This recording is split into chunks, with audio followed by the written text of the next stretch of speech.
Turn your Bibles to Isaiah chapter 10. Isaiah chapter 10. We're finishing up the book of Jeremiah today. I will spend probably 5 class periods on the book of Ezekiel.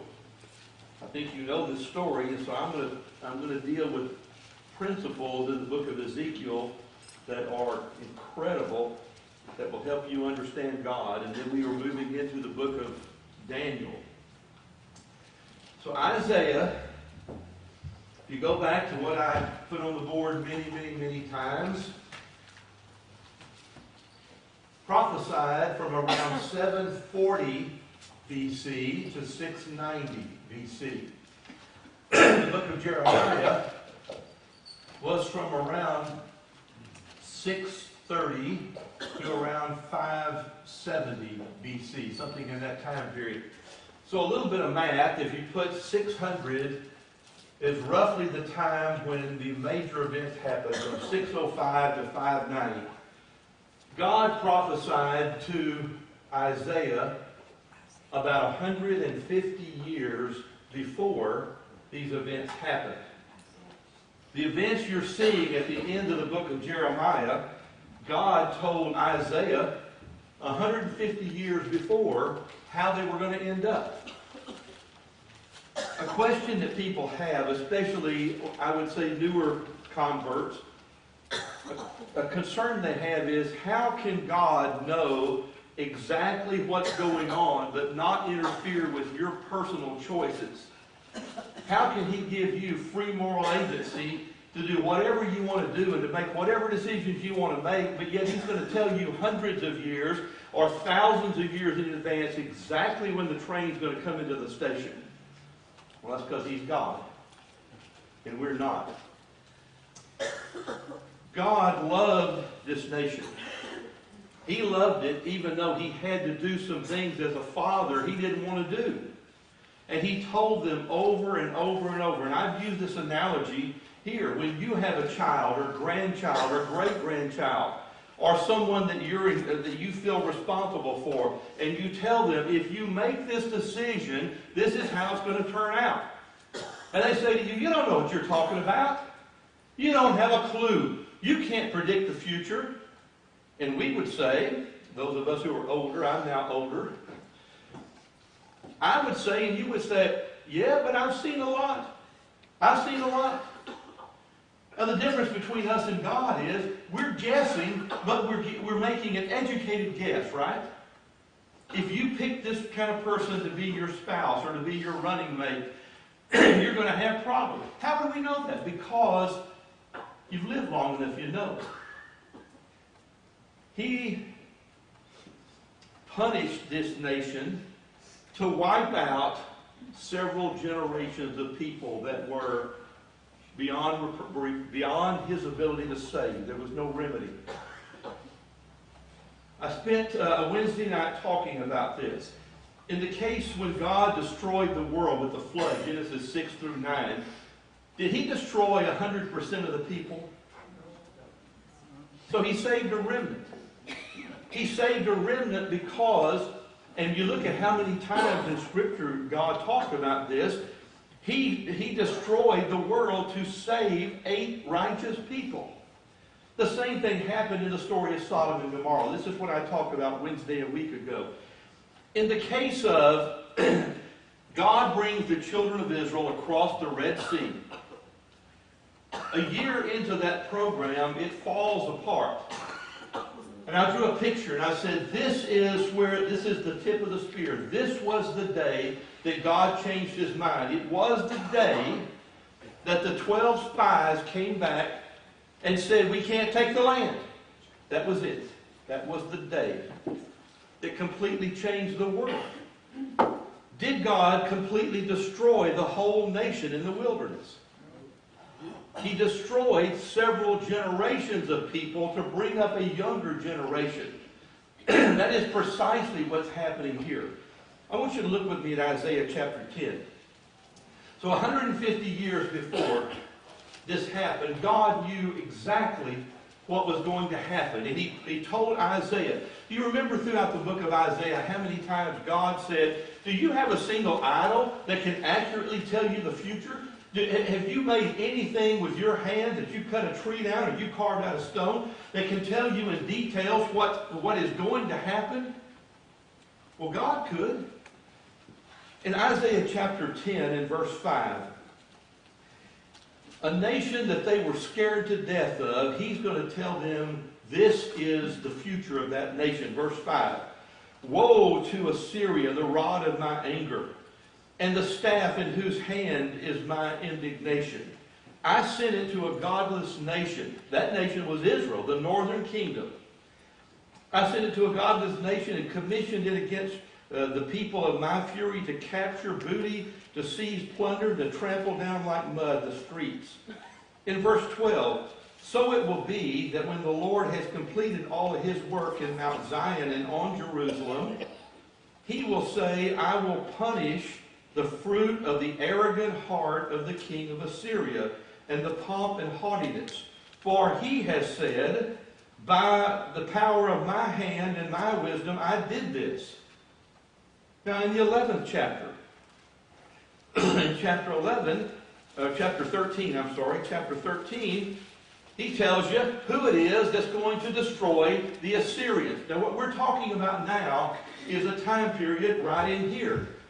That is between about 630 and 586 time period. So we're back here in the time of Isaiah.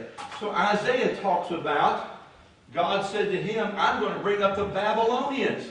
And the Babylonians are people you ought to be afraid of because they're going to destroy the Assyrians. And then in chapter 13 and verse 17, when the Babylonian kings become too arrogant, does God tell us in detail what's going to happen after that? Yes, in verse 17.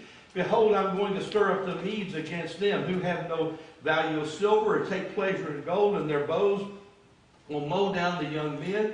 They will not even have compassion on the fruit of the womb. If you were to take a look at chapters 46 and 47 in Isaiah, I'm not going to read this because I want to move on with our lesson. He goes into more intricate detail telling you what is happening in the time period that we're now studying in the book of Jeremiah. Chapter 46 and 47. 46 and 1, the two main gods of the Babylonians, Bel in verse 1 and Nebo. You're going to see those names come up in our reading in Jeremiah in just a moment. In chapter 47, come down and sit in the dust, verse 1, O virgin of daughters of Babylon. You conceive, for you shall no longer be called tender and delicate. There was a time God said, Nebuchadnezzar, you are my servant. We're going to read this in Jeremiah 27. And every nation on this earth that doesn't bow their knee to Nebuchadnezzar, you're going to deal with me. But after the death of Nebuchadnezzar, his kin were not so much that way. And so God rejected them. Look in chapter 27, the book of Jeremiah now. Jeremiah 27. I want to point out one verse that we didn't spend much time on. But understand that what's happening here is the Babylonians are basically ripping people out of Jerusalem and carrying them to Egypt and all kinds of places. They've already conquered Egypt. And in Jeremiah 27 and 3, he's listing all the other nations that the Babylonians will wipe out in this same campaign. 27 and 3. Send word to the king of Edom, the king of Moab, the king of the sons of Ammon, the king of Tyre, the king of Sidon, by the messengers who come to Jerusalem, to Zedekiah, the king of Judah. In verse 5, 27 and 5, I have made the earth, the men and the beasts which are on the face of the earth by my great power and my outstretched arm, and I will give it to the one who's pleasing in my sight. If somehow, he says to them, if you're laboring under the delusion that if you got a more powerful army, and if you were smarter, you got a chance to pick your future. In verse 5, God lays that to rest. Who determines the times and the habitations of the nations? God does. That's what the Apostle Paul said in Acts 17, verse 30. Verse 6, 27 and 6. And now I have given these lands into the hand of Nebuchadnezzar, king of Babylon. These lands, all the nations that I just listed in verse 3. My servant, and I have given him also the wild animals of the field to serve him. And in the nations they shall serve him. Isn't it interesting that for a period of time, what great king lived out amongst the wild animals? The very man that he's talking about right here. You made friends with the animals? I'm giving you those too. Look what he says now in verse 8.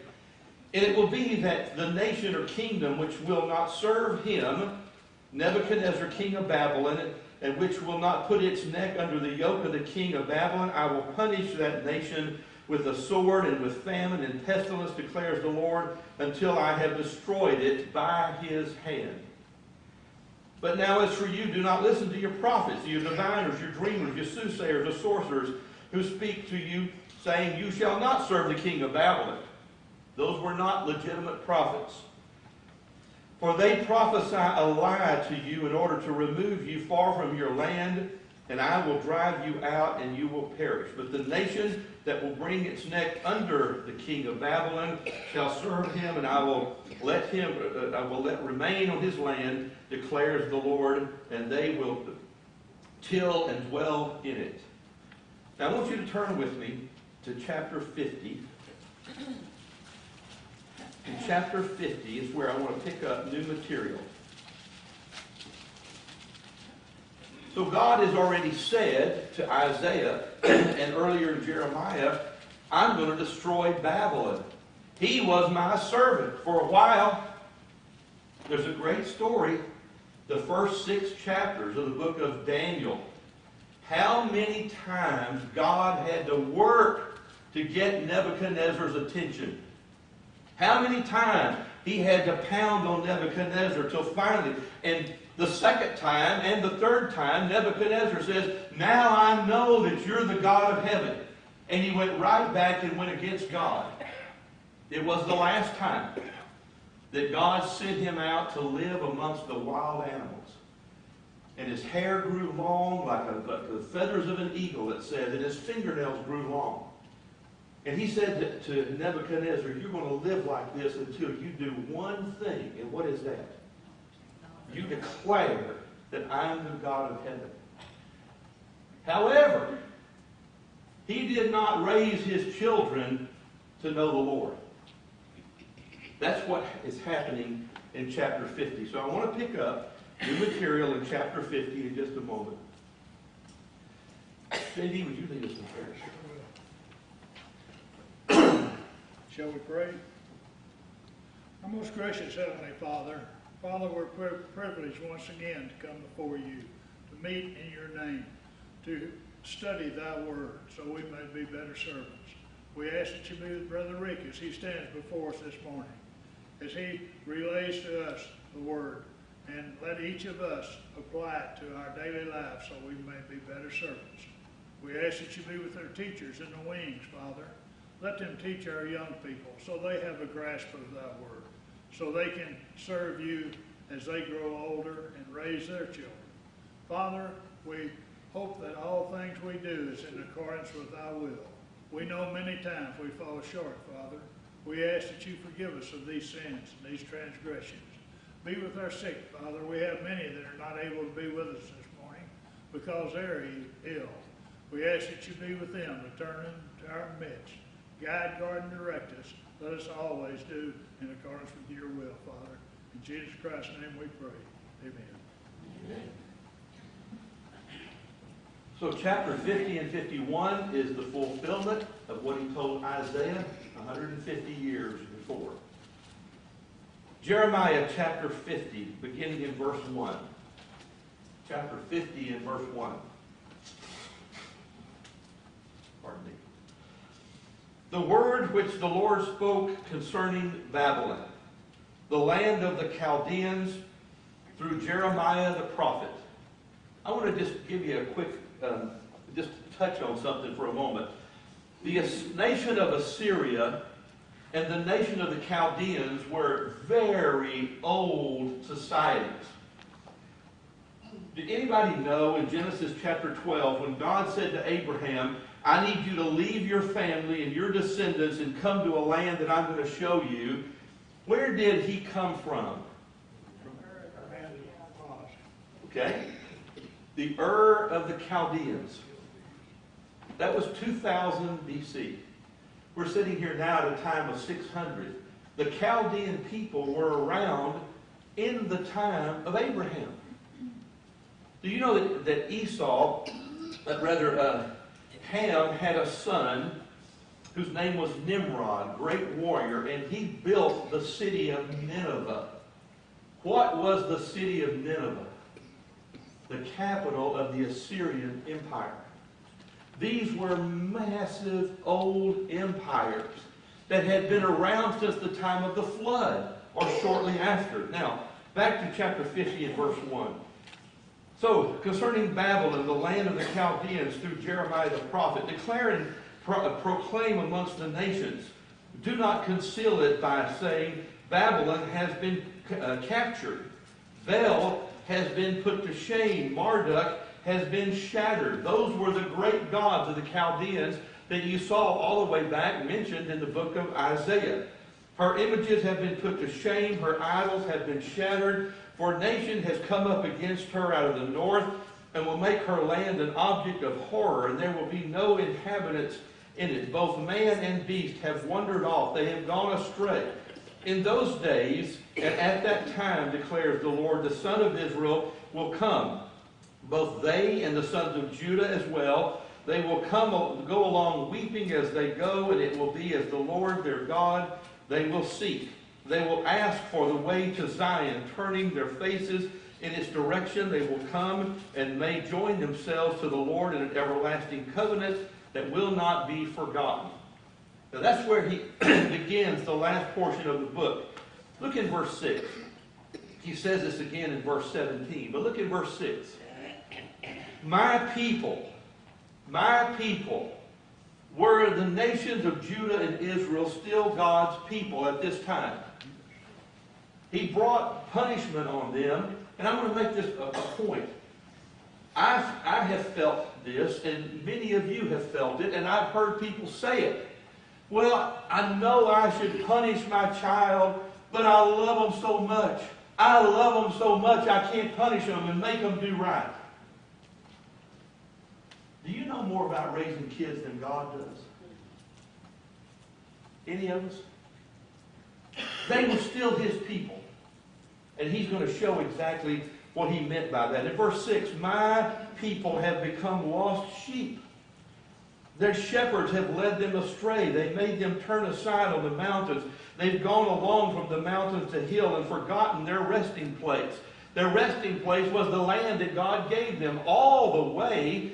And when Abraham was there, and God, you remember by the story of Jacob and Joseph, took Abraham's descendants and moved them out of this land to Egypt. And then after 400 years, He judged the Egyptian nation, and He brought them back across the Red Sea, and eventually, in the time of Joshua, brought them here. This was their resting place that God had built, the land that flowed with milk and honey.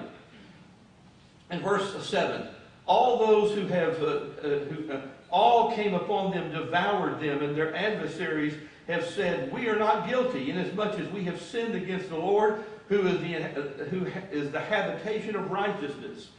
Even the Lord, the hope of their fathers, once upon a time. But let me just stop here. Linda and I, this last week, went to 2 movies that were outstanding movies. One of them was called Paul, the Apostle of Christ. The other one was called I Can Only Imagine. Do you know what's interesting?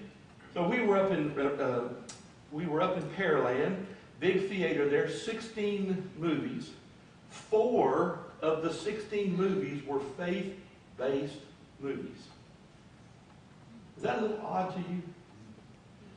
The movie, Paul the Apostle of Christ, an hour and 40 or 50 minutes, do you know almost 100% of what the man playing Paul said were direct quotes out of the New Testament? Luke was with him out of the book of Acts and the book of Philippians and the book of Romans. Now what I'm saying is, do you believe that there are people that are realizing that we've messed up as a nation, we've gone the wrong direction, and that we need to get turned around? So we go up there for this movie, just about sold out. We ended up sitting right on the front row like this for an hour and 45 minutes, and then had to have a chiropractor. It was full. Now look at what happened. I want you to look in verse 17, 50 and 17. Israel is a scattered flock. So in verse 6, my people have become lost sheep. Verse 17, Israel is a scattered flock. The lions have driven them away. The one who first devoured him was the king of Assyria. And the last one who broke his bones is Nebuchadnezzar, king of Babylon. Therefore, thus saith the Lord of hosts, the God of Israel, behold, I'm going to punish the king of Babylon and his land just as I punished the king of Assyria. Now stop for a minute. 2 things I want you to think about. Number 1, did God know He was going to do this way before? Yeah. That's why I wanted to study the book of Isaiah first. Here's the second thing. Does any nation get too big for God? Or too smart for God? No. In verse 19, and I shall bring back Israel to his pasture. Now look at that for a minute. Let it soak in. After I destroy the king of Babylon, like I did the king of Assyria, I'm going to bring Israel back to his pasture. Showing possession.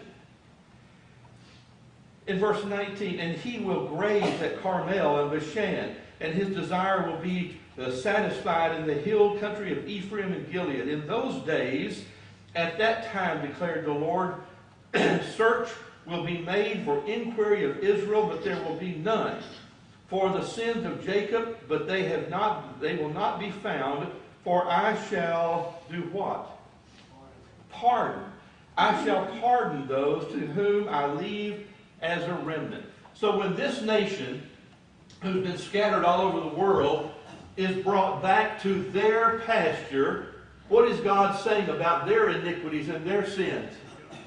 I'm going to forget about them. I'm going to pardon them. Does God have the ability to do that?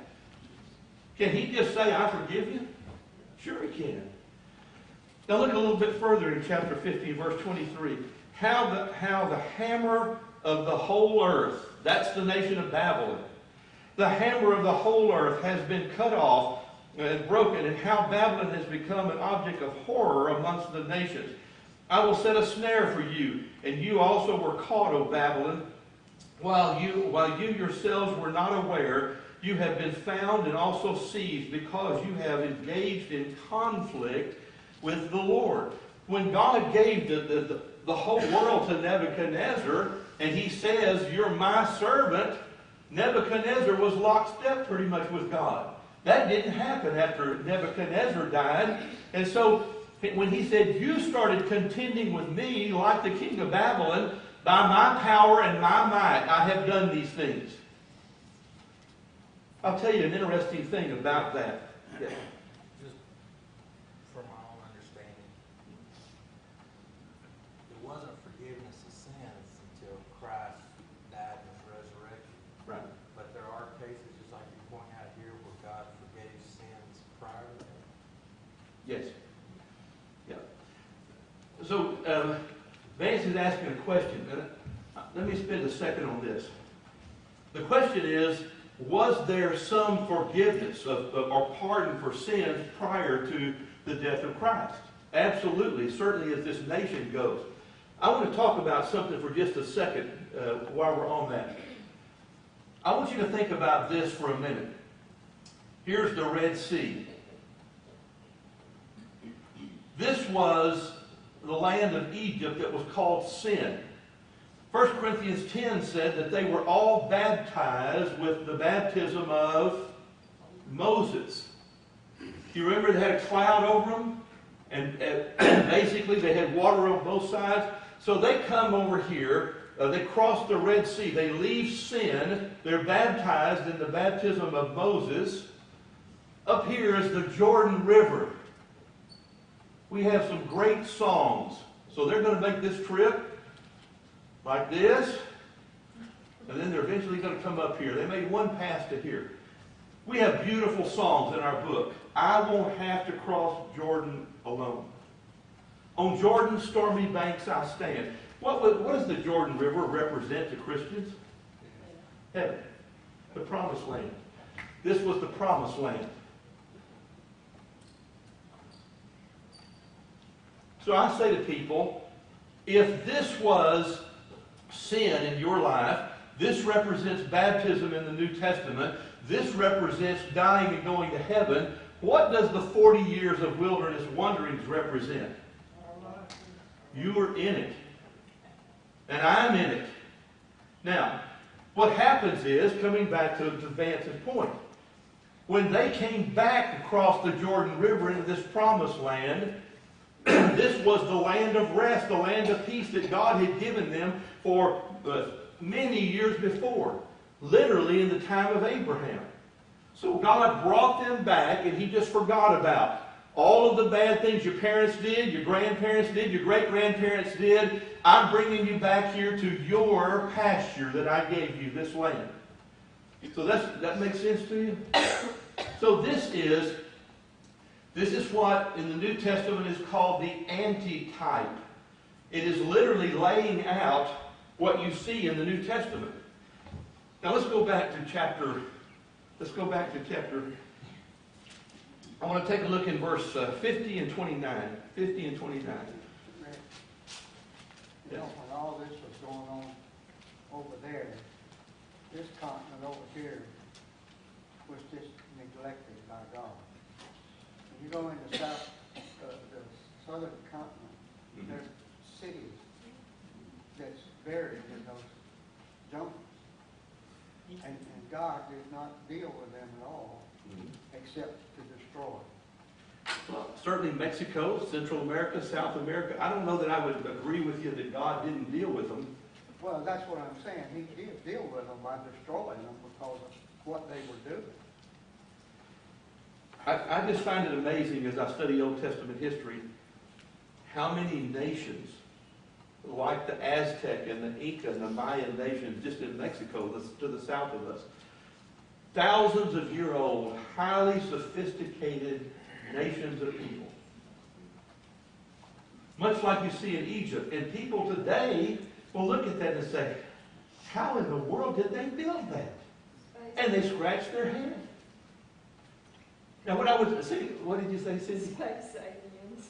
I mean, if you go to any documentaries, you know, that's what it has to be. Yeah. You know.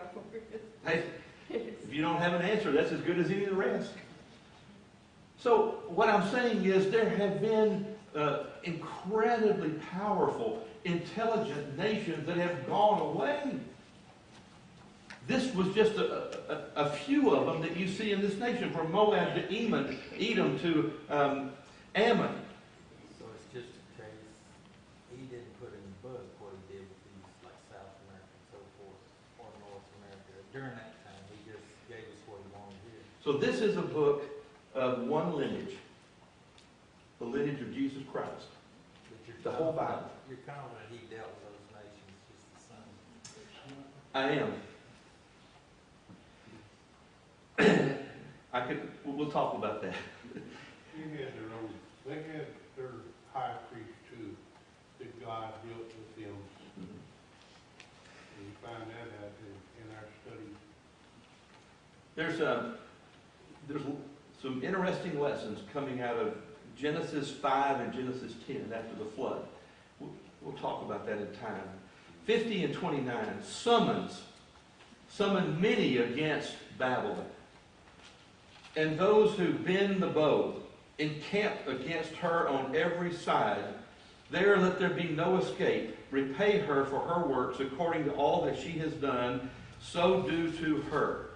If you go back to chapter 37, I'm not reading that because of time. The Babylonian nation put a siege against the entire, around the city of Jerusalem for almost 2 years. You can see in chapter 37, he tells you from this month and this day until this day, they literally put a siege around, so no food came in, no water came in. There was an aqueduct that had been built some years ago in the time of Hezekiah. It was dammed up, and they starved out the people that were there. And so here, God's saying, I'm going to do to you what you did to them.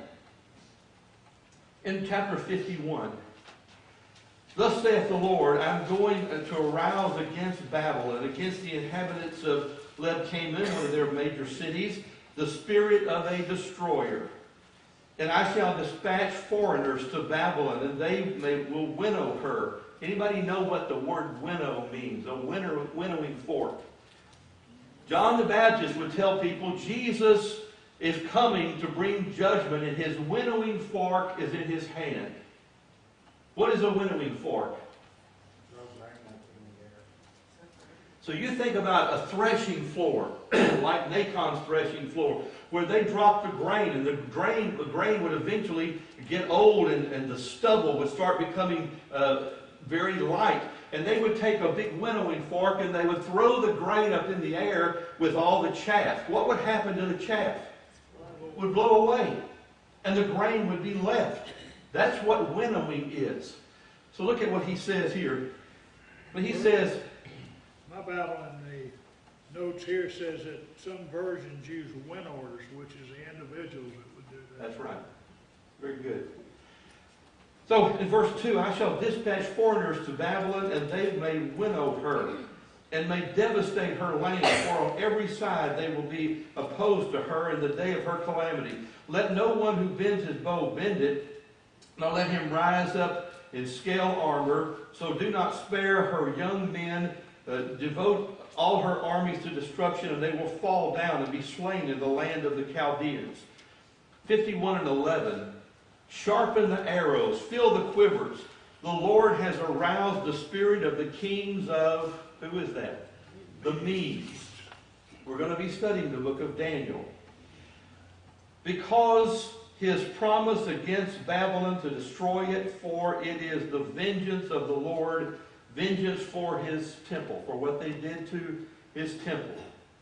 In verse 24, but I will repay Babylon and all its inhabitants of Chaldea for their evil that they have done in Zion before your eyes, declares the Lord. Behold, I am against you, O destroying mountain, talking about Babylon, who destroys the whole earth, declares the Lord, and I will stretch out my hand against you. Verse 30. The mighty men of Babylon have ceased fighting. They stay in their stronghold. Their strength is exhausted. They become like women. Their dwelling places are set on fire. The bars of their gates are broken. Verse 34. Nebuchadnezzar, king of Babylon, has devoured me and crushed me, God said. He has set down like an empty vessel. He has swallowed me like a monster. He has filled my stomach with delicacies. Now in this case, God's talking about, or he's representing Judah, the nation of Judah. Now look in verse 49. Indeed, Babylon is to fall for the slain of Israel. They went too far. They became arrogant. Descendants of Nebuchadnezzar went way too far. Also, Babylon, the slain of all the earth, have fallen. Look in chapter 52 now. So let me tell you, I made this point, but I'm going to say it again. Who wrote 2 Kings? Does anybody know who wrote 2 Kings? Okay, 2 Chronicles was written by Ezra, and 2 Kings was written by Jeremiah. So Jeremiah, and here's what's interesting about this. Over here you have 2 Kings 24 into 25, I forget what verse exactly, and you have Jeremiah 52, chapter 52. Do you know that these two readings are verbatim? Jeremiah ends the book of 1st and 2nd Kings with exactly the same story that he ends the book of Jeremiah. Now let's just glance at the high points. We looked at this, I think, last Sunday evening. I just wrote this down some years ago in my Bible. 2 Kings 24, verse 18. 24:18 through 25:30 of 2 Kings, it is exactly the same words as you see here finishing up the book of Jeremiah. You can see in verse 52 and 1, Zedekiah was 21 years old when he became king, and he reigned 11 years in Jerusalem, and his mother was named Hamutal, I guess, the daughter of Jeremiah of Libnah. Verse 3, for through the anger of the Lord came about Jerusalem and Judah until he had cast them out of his presence, and Zedekiah rebelled against the king of Babylon. That came about in the 9th year of his reign, on the 10th day of the 10th month. 9th year, 10th day, 10th month. That Nebuchadnezzar, king of Babylon, came in, and his army against Jerusalem, camped against it, and built a siege wall around it. So the city was under siege until the 11th year of Zedekiah. So about 14 months plus, the Babylonian nation had built a siege wall. And that was basically how God destroyed the nation of Judah, what was left. In verse 7, the city was broken into. The men of war fled and went forth into the city at night by the way of the gate between the two walls, which was by the king's garden. Though the Chaldeans were around the city, they went by the way of Arabah. But the armies of the Chaldeans pursued the king and overtook the Zedekiah. Let's back up a little bit. So Zedekiah had Jeremiah put in this cistern. What's amazing about that cistern, if you want to read about it, you can just Google it. They had been killing people and putting the dead people in this cistern for a long time. And that's what was in this cistern, mud and bones, basically. And what you see is, Zedekiah was told, if you will just throw down your arms, get rid of your army, and walk out to the king of Babylon, you'll live, and he will not burn the city. Did Zedekiah do that?